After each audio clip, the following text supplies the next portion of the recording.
Hello, and welcome to the I Love You But podcast. I'm Heather, and this is my sister, Rian. Each week, we will revisit relics of our childhoods using our multiple master's degrees to critically evaluate the crap that consumed our misspent youth, so join us. Sisters, latchkey kids, cuspers, and lazy feminists as we look back at our past to say, I love you, but...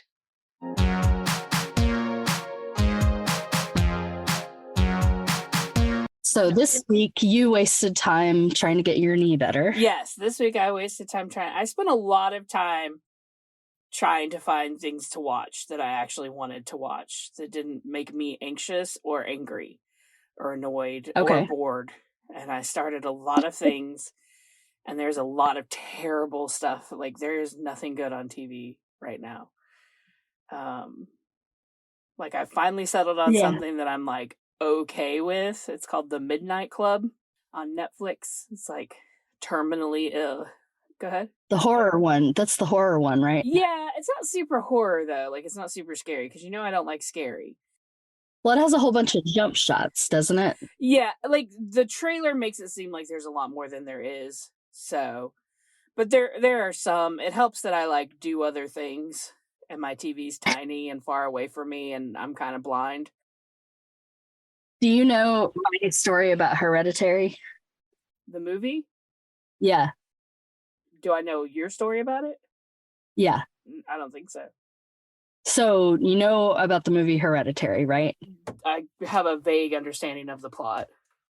So, like, there's this thing where people were, like, tweeting about it after it had been in theaters, and it was, like, October, and it was spooky Halloween time.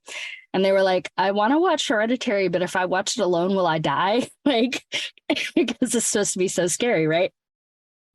And I was like, ha, ha, ha, I'm going to watch it alone. So I started watching it, and I don't know if I just got distracted by my phone or if Sadie did something or what, because I try, if I'm watching a real movie, not to be distracted. I try to pay attention. And spoiler for anyone who has not seen this movie, and I know you'll never watch it, Rian, so It doesn't matter for you. Nope. But there's a very disturbing thing that happens at the very beginning where the teenage son and teenage-ish daughter go to a party, and she's kind of bugging him and whatever. And then they're driving home, and for some reason her head is outside of the window. And I like looked away, and then I looked back, and when I looked back, her head was rolling down the road, because the thing that happens in the movie is that she gets decapitated. And that's what spins the whole movie into this other thing. Well, I think just because I didn't actually see it happen, I saw like before distraction and then head rolling, I just started laughing like really hard. So it's like, I don't know. Yeah. I mean, it was like, it took some of the edge off, so I don't think the movie was as scary to me. So then later when like Toni Collette's like crawling all backwards on the ceiling, I'm kind of laughing at that too. I'm like, oh, this feels more like Evil Dead than Rosemary's Baby to me. Like, I don't know. I just like it's like in Death Proof when her leg gets chopped off and goes flying through the air. Like, it should be but that one is supposed to be pretty funny too. But I'm pretty sure this one, because people literally when they talk about it, like they won't even talk about it because they like it's so horrifying to them. And I'm just like, I guess because I didn't know what happened. Yeah. And then all of a sudden it happened when I wasn't looking, and then I was laughing, and then I was like, this is why I watch movies by myself. Because anyone else would be like, what is wrong with you? So many things. That's the answer to that question. Lots of things. Yeah, I mean, Midnight Club's okay. It's, it's getting you through. I guess. I don't know. I almost started watching that Sandra Bullock movie with, is it Channing Tatum? Where they get deserted on an island or something? Lost Island? Oh, and Spider-Man kid's in it or something? I don't know. Maybe. No. She's like, they're like actors. I don't know. I heard it might be funny, so we'll see. Maybe I'll just sleep. Sleep is good. I highly recommend it. Yeah. I have not been wasting my time sleeping because I have been wasting all of my time coughing, which means I'm coughing to the point now where I can't even I'm going to have to start writing down when I take the cough meds because I'm so delirious from not sleeping that I can't remember whether or not it's been 6 hours since I've taken them. I'm sorry. So I'm on my second hot toddy of the day. Hey, why not? Which hopefully will help me not cough all the way through this, but we'll see what happens. Did you go to the doctor, or did you just do a telehealth for a cough suppressant? I did a telehealth for a cough suppressant because I still don't have any, like, I have no fever, I have no body aches, I have no earache, I have no signs of infection. I mean, I don't, It's just all I cough. have is a really terrible cough and fatigue. So what am I going to do? I mean, Yeah. Maybe I'll just start drinking straight whiskey. I don't know. Like Elliot and his fucking spots. Yeah. It'll go away eventually. And of course, since we last recorded, we both lost a dear friend of our family. Yes. Esther, who was an amazing person and an accidental mentor to me. And you grew up babysitting her kids, and kind of like younger brothers. that was a really hard loss. Pretty sure we got them both drunk for the first time, which sounds super nefarious, but I mean, somebody had to get them drunk for the first time. So I would be surprised if that were true. I doubt that's true. Knowing hopefully they're not in therapy about us right now, but that would be really self-centered of us to think that that's what they're in therapy for. Having just lost their mother. So we're not there yet. Well, I mean, before, whatever. Oh, okay. I know I'm not supposed to say our tribe because I can't say our tribe, but I still can't find another word I don't want to say pack because pack is weird and I don't, whatever. Anyway, our community of families are all trying to figure out, when are we going to celebrate Esther and what are we going to do? And everybody's been really upset. And a lot of the women wanted to get together. So we ended up doing that a couple of nights ago on the solstice, which was kind of perfect for Esther because she was a little bit hippy dippy and she really got into healing touch and she loved wearing loose flowing printed cotton and dancing like nobody was watching. And she was great. And so that was nice to be with everyone, but also was waiting for the butt. Hard. Yeah. Because Dad was home and he was nauseated, and then everybody had thought Dad was going to be there and then he wasn't there. And then it's like the whole time I'm like coughing the entire time and I can't stop. And I ended up having to like make a drink out of like antioxidant blend something liquid that like just tasted like green, even though it was purple. Like, I don't know why it tasted green when it was purple, but it tasted green. And then like LaCroix, whatever you call that crap that I can't stand, like mixing those together just so that, because I brought a whole liter of water and I drank that and I drank half a liter on the way there and I still was coughing. So it was just one of those, like, I'm too conscientious to exist in the world and enjoy myself ever, even when it's a sad thing. It was really interesting when Mom was like, said that, Kim was like, no, don't bring food. And we're not having drink, or I don't know. I was like, this sounds terrible. Like, no food or drinks. Well, yeah, I mean, you were supposed to bring your own stuff, but I think it was more so that she didn't feel like she had to very quickly come up with feeding everybody. Okay, that makes sense. And it wasn't really supposed to be about that. I mean, it was really supposed to be about, sharing memories and whatever. So, yeah. But then it was like, okay, I guess the pressure's on. So I got to like get a message out about Dad and let people know what's going on so that people can see him before he gets to hospice. And yeah, so that's what I've wasted time on the past 24 hours is trying to get all that set up and switching between my phone and his phone back and forth to find the people who are responding and add them and then write up the whole thing about all the stuff. And and then coughing in between and not sleeping, and then watching 2 different versions of Ghostbusters. So it's been a week. So It's been a week. And next week I'll be there with you again to celebrate Elliot's 4th birthday. I can't believe he's gonna be 4. And I hate when people say shit like that, but like I can't believe he's gonna be 4. It's bananas. Yeah, so, time. It's a fucking bitch. It is. It is. So cool. Yeah. Well, what do you remember about Ghostbusters from, I believe, 1984? I mean, it was kind of one of those where I thought maybe I should do what I don't remember because I remembered a lot. Yeah. But I'll just read what I bothered to write down. Bill Murray. Have you seen it since we were kids or like since you were a teenager? Not in a long time, no. Okay. Yeah. Okay. Like I can't remember the last time I saw it, so it's been a long time. Gotcha. But yeah, so like Bill Murray, Library, Zool, Slime, and Ghosts. So Ghosts is a good one to remember. I remember. Oh, go ahead. I was gonna say there's a lot that I forgot, but I don't know if I forgot it because I don't know if I ever got it. Like, the plot of this movie is very dumb, and I don't know that I ever got the plot of the movie. Right. So. Yay for kids. You realize that the EPA was the bad guy? You stole my joke, you asshole. That the bureaucrat is the real villain of this story.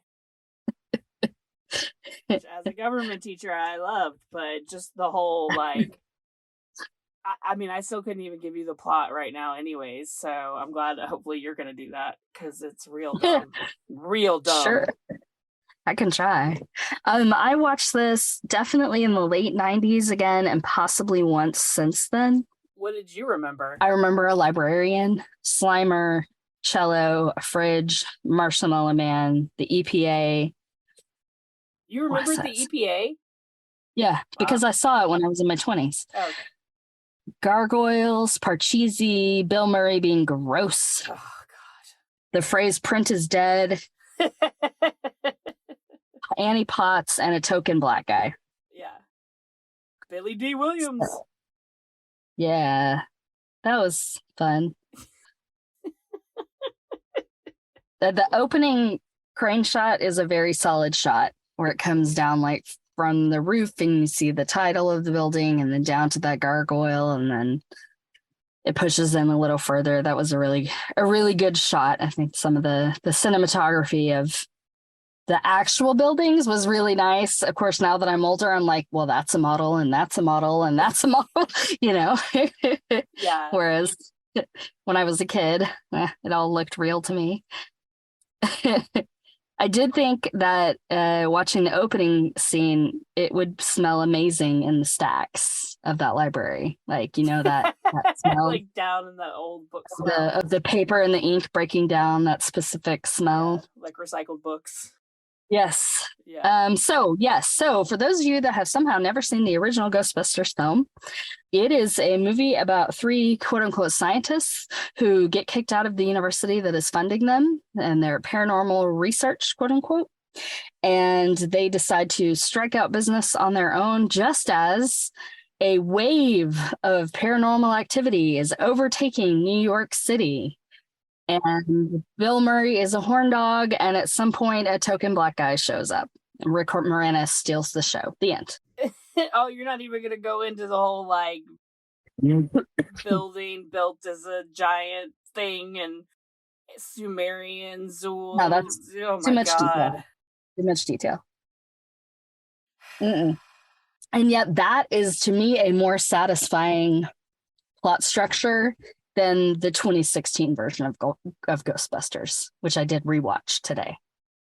I don't feel like I remember the plot structure. Did I not give it a fair shake? Because I remember being like, I don't really like this movie, but I love women and I love women in comedy and I love these women and I should love this movie and I don't. I thought it was fun. I think I remember thinking it was fun.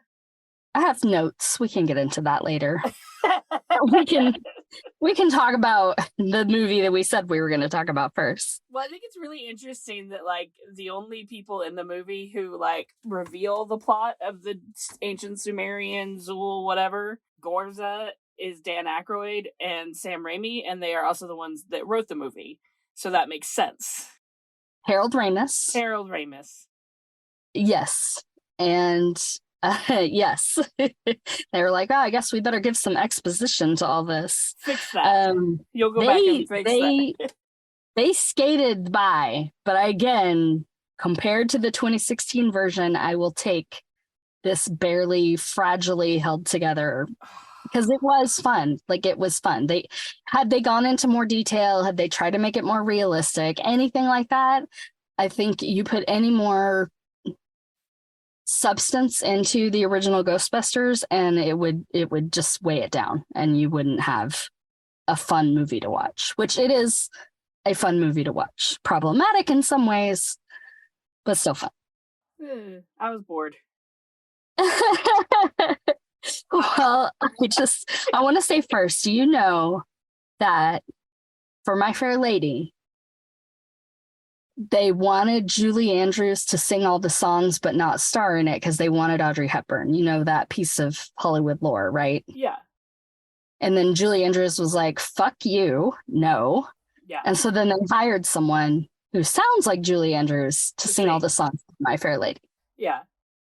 I'm pretty sure that's what happened with the theme song in this movie. I'm pretty sure it was Ghostbusters, where they like wanted a song that sounded like Huey Lewis in the News. And he was like, fuck you.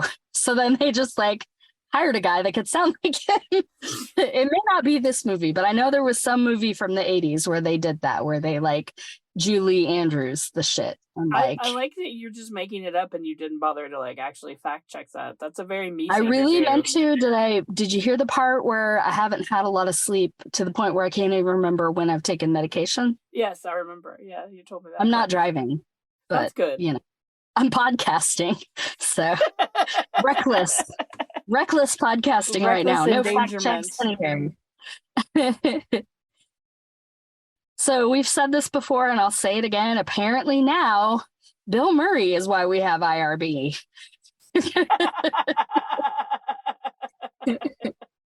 And I was listening, you know, I've been trying to make my way through time to catch up on all of Films to Be Buried With. And one of the episodes I was listening today was a woman comedian and writer whose name I don't remember, but apparently she grew up in Dallas, so that's cool. She's Texas like us. And she was talking about a movie that she's rewatched and been like, maybe not. And she mentioned Splash, and then like Brett Goldstein started arguing with her. And I was like, no, she's right. Like, I want to scream at them through the podcast. Like, no, she's right. This movie is garbage. Like, I feel like you need to at him. Listen, Mr. Brett Goldstein, I'm adding you on our podcast you're never going to listen to. Rewatch Splash and prepare to be wrong. Yeah. Because that movie is fucked up. I think, like, I was kind of dreading watching this week because I knew that, like, I remembered that what a fucking, oh, God. Horn dog? Yeah, just creep and just asshole and, like, both, like, him and Rick Moranis, right? Like, super aggressive. Right. You know, like Sigourney Weaver's just trying to walk down her fucking hallway. Yeah. Like, yeah. Yeah. So I was just not in the mood for that. Yeah. I mean, I had I'm never in the mood for that. I just like the point where like Dan Aykroyd's character comes in and he's like, oh, and I got a reading and we got to do this and whatever. And you can't believe in the New York Public Library and blah, blah, blah. And like Venkman's annoyed with him. Like Bill Murray's character is annoyed with him. And it's like, quit trying to science Ray. I'm trying to get laid. Yeah. I'm like, honestly, look, if Pete Venkman, if all you wanted to do was get laid, you did not need dual PhDs. No. Like, in psychology. If all you wanted to do was hit on pretty girls and get laid, you just needed to have enough money to go to a bar. Like, you did not need to abuse science to get laid. Like, not cool, man. Not cool. Yeah. I mean, I will say that I do appreciate that, like, Dan Aykroyd and Harold Ramis are both so completely, like, asexual, you know? Like, they're just... So it is at least a nice foil, like, they are just in it for the science. Yes. Yeah, they are clearly the actual scientists. Yeah. And you didn't have to know, that was the other thing. Like, I'll get into it later. But anyway, like, did you care how they met? Like, if they all went to school together, did they grow up together? Like, did any of them matter? I was kind of wondering it. Like, it did seem very unclear, like, who knew who. Did it matter? No, I guess not. Yeah. There are funny lines in it. I love it. Oh my God, it kills me when Dan Aykroyd goes, "Listen, do you smell that?" So good. It's early on. It's so good. I like the, do you have any hobbies? I collect spores, molds, and fungus. Yeah. Right after Print is dead. So. And Print is dead, yes. Yeah. And I love that Dan Aykroyd acts like a Paw Patrol dog when they get into that fucking firehouse. It's like, oh my God. Like, oh my God, yeah. Like, it's like, let's have a sleepover. Yeah. I love that the whole afterthought about them telling them don't cross the streams when it's like, basically all life ends and you explode. Did I forget to tell you that? Like, okay. Oh, yeah. Cool. Thanks. Yeah.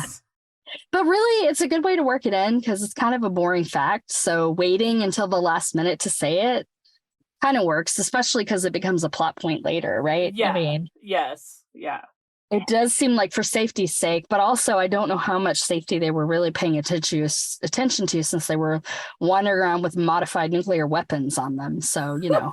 Yeah, like I really would have liked the opportunity to test the equipment out. Yeah, nice. Who stopped you?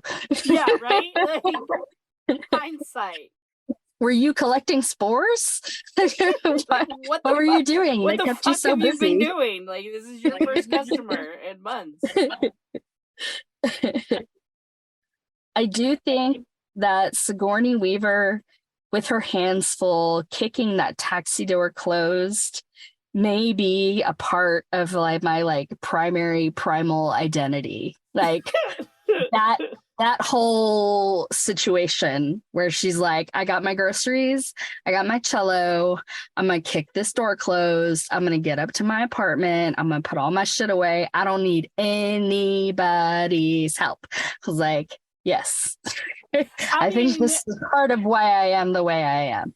To foil, she did hand Rick Moranis the bag of groceries when he was like all up in her shit and she was trying to get in her door, but okay, well, he should be useful since he's standing there sucking up air, like trying to get all up in her shit. Like, be useful. I would like to ask a question about 1980s money and jobs.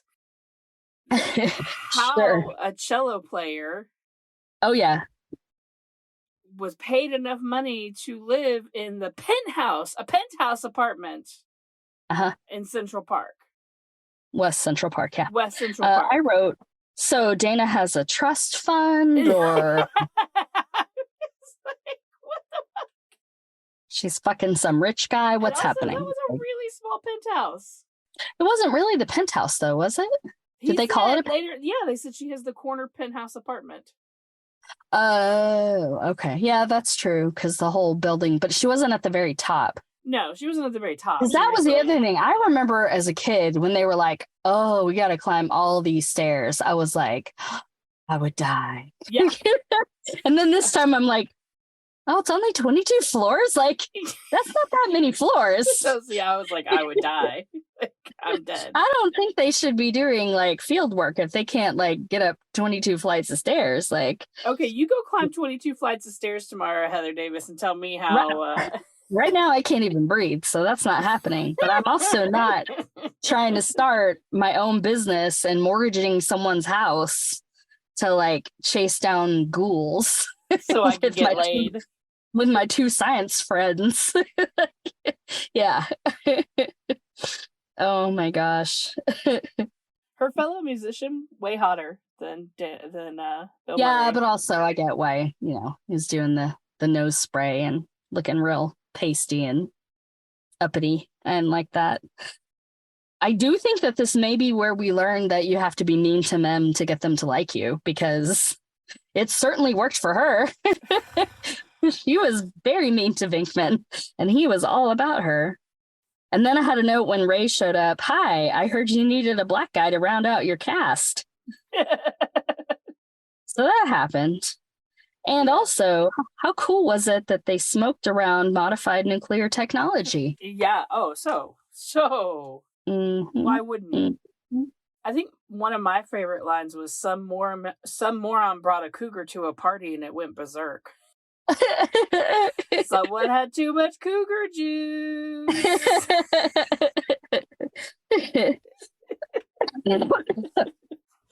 She was funny. Chasing all the young boys. That cougar went berserk. Do you think that there are people who engage in keymaster gatekeeper sex play? I think that I don't. Is there? Yes. Please provide more answer to that answer, because it clearly made you very uncomfortable.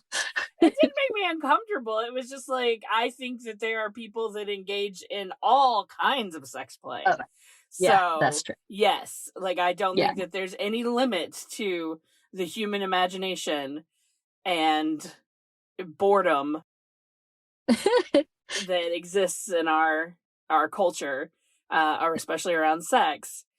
And but then also because when she answered the door, like I remember thinking, like, I wonder if he's like, is this a sex thing? Or are we role playing here? Right. So. That glow up. I mean, that glow up was extreme. Yeah. Looking good. I do remember that in that scene, I thought, or like when the chair sprouted arms and grabbed her, like I just remember going, why her? Like, there's so many people in that building. And why in such a sexual way? Well, I mean, because 80s. It's that the 80s. Was, yeah, like they could have just grabbed her arms and her ankles. They didn't need to like grab her boobs. Come up between her legs. Yeah. Definitely was some boob grabbing there. Yeah, but was. But then it's like really interesting when like Gorgon or whoever the fuck, like Berserk, what is it? Zork. Who's the big Gozer. Goiza. Gozer is a woman. So like, yes, that was interesting. Representing the spandexploitation of the 1980s, Gozer. Yes. I stole that from I Saw What You Did This Week. They did an episode and the theme was spandexploitation. So I was like, oh, there it is. I see it here too. Aim for the flat top. That was good. Yeah. Yeah, just like, I really thought, why her? Why Rick Moranis? I mean, Rick Moranis because it's funny, and then the two of them because that's a funny, you know, she's so tall and slender and cool, and he's short and dorky and weird. And I've really thought he deserved an award. He did a really good job. Like his physical comedy was great, and the fact that she was just like whatever she was, and then his whole thing was like trying to like copy everybody and figure out how to act like them. That to me was very playful and funny. Okay. This part is accidentally racist, but I would like to make up for that now while I am actually looking at a computer and my brain isn't completely fried by this stupid cold. And I would like to give proper recognition to the actor Ernie Hudson, for though he played the token black guy of Winston Zeddemore in the movie Ghostbusters and starred in Ghostbusters 2, he has also been a wonderful character actor for dozens of years at this point. He's probably been in your favorite TV show at some point. He's also been in weirdo TV like Robot Chicken. And, you know, he was in Key and Peele, and he's done all kinds of work. So I am so sorry that my brain completely broke. Mr. Hudson, you deserve better. Before that, though, there was, Ray only gets to say like 5 things in the whole movie. But one of the things is he's just apropos of nothing talking about God and Jesus Christ. and to Dan Aykroyd when they're in the hearse. No, And that's not Ray. Ray is Dan Aykroyd. oh shit, I'm sorry. Not Ray. Yeah. God damn it. Yeah. Not Ray. You're oh my God. racist. I'm racist as fuck. What is his name? It's it starts with an S. Fucking hell.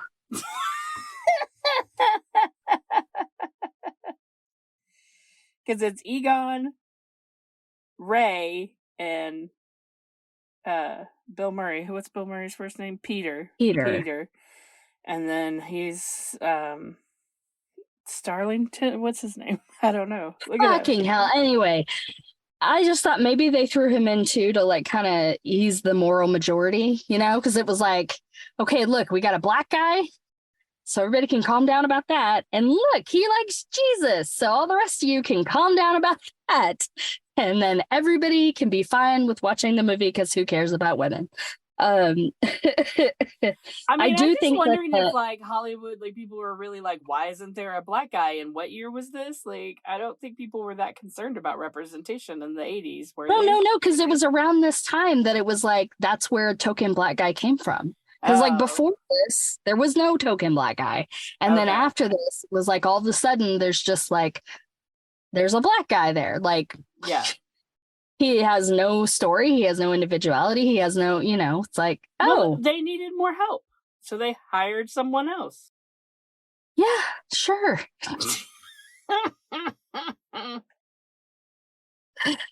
I think that I have a real problem when part of the plot is just driven by horniness. Yeah. I mean, I don't mind it if it's just like a straight up like porn, soft porn. Yeah, porkies. Erotic romance. That's the entire plot. But like, I like Donnie Darko a lot, but there's only one version of Donnie Darko that I can watch, and it's the director's cut. And it's because in that version, his horniness for Jenna Malone's character is actually presented in a way that is palatable to me and isn't just horniness. Like, it's very much like I'm pretty sure I'm gonna die. And I'm like, okay, yeah. I can get behind this, but like the horniness before then, I was just like, you just met her. Like, calm down. You have two hands. Yeah. Go away. I think that movie was too confusing for me to even like remember anything about it. Yeah, I mean, I want to love it, and for a long time it was like, I love this movie, but, and then I finally, like, I even bought the director's cut on DVD so that I would have it, so that anytime I want to watch Donnie Darko, I can watch the version that makes me the least annoyed. Well, can't wait till we get into the 90s and we can watch that. I'm pretty sure that came out in the early 2000s, so don't worry, we won't talk about that for a long time. We'll be dead before we get there. Elliot can be a guest on the podcast when we do Donnie Darko. He'll be like 20. Yeah, and I'll be like, listen, hornball, quit it. Nobody cares. This isn't a reason to live your life. I feel like the one-liners got way better at the end. Like, yes. Where do these stairs go? They go up. Yeah. There was a lot of there was. The Stay Puft Marshmallow Man. Like, how much pot were they smoking? Like, what were they? Can I tell you something though? You know how Lexington smells really good when they roast those peanuts? Yes, at the Jif Factory. I do. Can you imagine how good Manhattan would smell if it were covered in roasted Stay Puft, man? Okay, but no. Because it would be the fucking smell of New York City in the 80s covered by roasted marshmallows. So it's like fucking sewage, wet grossness. I don't know. I feel like the top layer. It would be like a top layer of a nice snow, you know? I think it would all be so goddamn sticky that there was nothing good about that. Like, there was nothing good. And I love that all of the Ghostbusters, 3 of them are fucking covered head to toe in goo. And oh yeah, Bill Murray's and got Bill Murray. Nothing on him. Like, he's supposed to be the like. Oh my god. He was 100% a coward though. Like, he kept pushing them in front of him. No, he was totally a coward. Yeah. No. Yeah. No, you could definitely see that, like, nope, I'm not getting covered in goop. Fuck y'all. I don't have to. I know you wanted to wait and talk about the 2016, but from what I remember, one thing I really do appreciate that is the absolute complete objectification of Chris Hemsworth as a pretty stupid boy. And I'm like totally here for it because it had been done so many times. Except that only one of the 4 of those women are attracted to him. I'm not talking about them. I'm talking about for us as audience members. Oh, yeah, yeah. Right? So, like... But even then, it's Sigourney Weaver, I mean, honestly, like, what does she bring to this movie? What does this character bring to this movie? She's not interesting. She's mean to Venkman. Okay, so she's a bitch. All right, cool. And then she's, like, sexy, right? He makes it very unrealistic that you could be a working musician in New York and live in a penthouse. Exactly. Who also buys marshmallows and, you know. But yeah. I don't know. Like, I think as an audience member, she had a really great diet. It was like green lettuce and marshmallows and eggs. And salami. No, it's okay. So like I said, after watching this, I was like, okay, I gotta rewatch the 2016 Ghostbusters with my girls, because I mean, even in like the mid 2000s, there was still this like, are women funny debate happening where it's like, are you gonna do this on every episode? Yes, every episode, because it makes me so mad. And I can't deal with it. And I mean, you don't even know how much hate they got for like, as soon as people heard it was women in Ghostbusters, it was like, I remember. Yes. Fucking bullshit. But what's frustrating about it is it's not a good movie. It's not. It's just not. Like, they start off by punching up with 2 billionaire jokes in a row, back to back. Hilarious, right? But then immediately, Aaron Gilbert, who is played by, what's her name from Saturday Night Live, who was in Bridesmaids and is really funny, and whose name I can't remember. Kristen Wiig. Aaron Gilbert, played by Kristen Wiig, is belittled by her boyfriend and her boss and some random, like, bitch scientist within the first 2 scenes that she's in. And as pissed off as cocky horndog Venkman makes me, I so prefer him to this awkward Aaron Gilbert character where she's not sure of herself and, oh, I don't know, and I'm just gonna walk out of the room and act really awkward and blah, blah, blah, blah, blah, blah. And it's like, you know what? I wish they had just gone out there and been balls to the wall, all of them, just been like, fuck you, we're scientists, ghosts are real. We don't need all this backstory about how we grew up together and we have a dance that we did together. Like, don't try to make Ghostbusters Bridesmaids. It's not Bridesmaids. It's fucking Ghostbusters. Go fucking kick some ghost ass and be done with it. Like, no. It's like everything just goes on for too so mad long. You're gonna cough to death. I know. There's just this tediousness of like proving that they're legitimate, and they're using all this science terminology the whole time because it's like, well, we got to make it good for girls to be like, this is STEM and science is real, and it's like, no. You know what you need to do? You need to go be the fucking Spice Girls of Ghostbusters. Like, that's what you need to do. You each pick one character trait and you hop up there and whoop some ghost ass and be done with it. Like, part of it is because Paul Feig or Fig, or I can't say his name, co-wrote it and directed it. And I'm pretty sure he does all the Marvel movies where it's just like, too long. Stop. Yeah. Like, yeah. just fucking stop. You don't need to have 5 different endings. Like, just let it fucking end and be over. The problem is they just needed to make a movie. Because first of all, you're already stacked up against the fact that you are making a remake, which it's almost impossible to make a good remake. Right? Yeah. So, and then, like, we understand, like, we all got the memo that women, you know, have been told they can't be funny, and women can't be scientists, and women, blah, blah, blah, and like Me Too movement and all of that. Like, right? Like, don't make this like an overt statement, right? Like coming out and being like, women can be scientists. Like, just make a fucking movie about women scientists. That's what representation is. Like, you don't have to say, hey, look at us, right? It's just the normalization of it, right? It's like, that's what makes it powerful, and that's what makes it good, because then you're just trying too goddamn hard.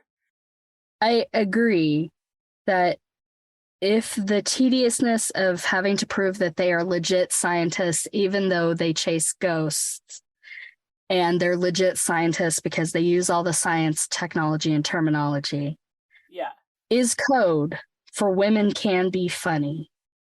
Cool. To me, you just do that by being funny. That's all they had to do. Just be funny. Well, that's what I'm saying. Is like, I think that they tried to do too many things. Yeah. When all they needed to do was make a good movie. Yeah. Yeah. It was too long. There was too much dancing in it. Like, it didn't need any dancing. Like, that's a totally new, like, there's no reason for it. It doesn't. Yeah. There's no value add for a movie like Ghostbusters to have dancing in it. There's just not. Even like with the end scene with Chris Hemsworth and like the whole cop thing, like it's just too high concept and you don't get the payout for it. It's been done way too many times. It's way too much of the improv humor was like SNL, like TV level humor. And they needed way more blockbuster one-liner humor. Like they needed, to hire Eddie Murphy for 1 hour to just write a whole bunch of punchlines. Well, I think too, because you have 4 very funny women. Yeah. 3 of whom were all on SNL, right? So they're all very sketch comedy. Yes. And all 4 of them are very physical. Like, their humor is very physical. More than I think it is like language or verbiage. I would argue against that for both Leslie Jones and Kate McKinnon. To me, they are more character verbal than they are physical comedians. Kristen Wiig and Melissa McCarthy, for sure, physical comedians. Okay. I mean, I don't know. Okay. I mean, you probably have. I think they're all good at all of it. I'll put it that way. Yeah. I think they're all better physical comedians than any of the original Ghostbusters. Yeah. Which of those 4 would you want to see do stand-up? Of the original Ghostbusters? No, the 4 women. Oh, it was like Annie Potts? No, that's who I'd want to go see. Rick Moranis? I'd want to see him do stand-up. He'd be great. Of the 4, well, I've seen Leslie Jones' stand-up, and I love her, but she is a little bit too much like, I think his name is Sam something, the guy with like the long ratty hair that just yells all the time. Oh, yeah. He's like, McKinnon, Sam something. No, that's... You know who I'm talking about, though, right? Sam Kinison, that's it. Yeah. To me, her stand-up is too much like that, where I'm like, please stop yelling. Leslie Jones, I love you. And you're very funny, but you got to stop yelling. Yeah. Kristen Wiig, I don't think can sustain. She's much more... she's more of an actor than a comedian. Yeah. And Melissa McCarthy is pretty good at improv, but definitely needs like a character. Yeah. So I guess that leaves Kate McKinnon would be the one that I would want to go see stand up because. Yeah, that'd be interesting. But again, none of the original 4 Ghostbusters would I want to see do stand up. So I didn't like the way they used Bill Murray in the sequel. I mean, it was like he was just there to belittle them and demean them. And I'm like, you don't have to show people doing this to you. We know it's happening. Like, just be over it. That's how you win. Yeah. So just be like, haters gonna hate. Fuck you. Let's go kick some ghost ass. Like, yeah, I much prefer him in Stripes. Yeah. Apparently Stripes is problematic, so I'm kind of excited to rewatch that one because that was definitely one I enjoyed a lot in my childhood. I'm sorry, the movie with fucking bikini mud wrestling where John Candy takes off all their bikinis? Yeah, that one's really fucking problematic.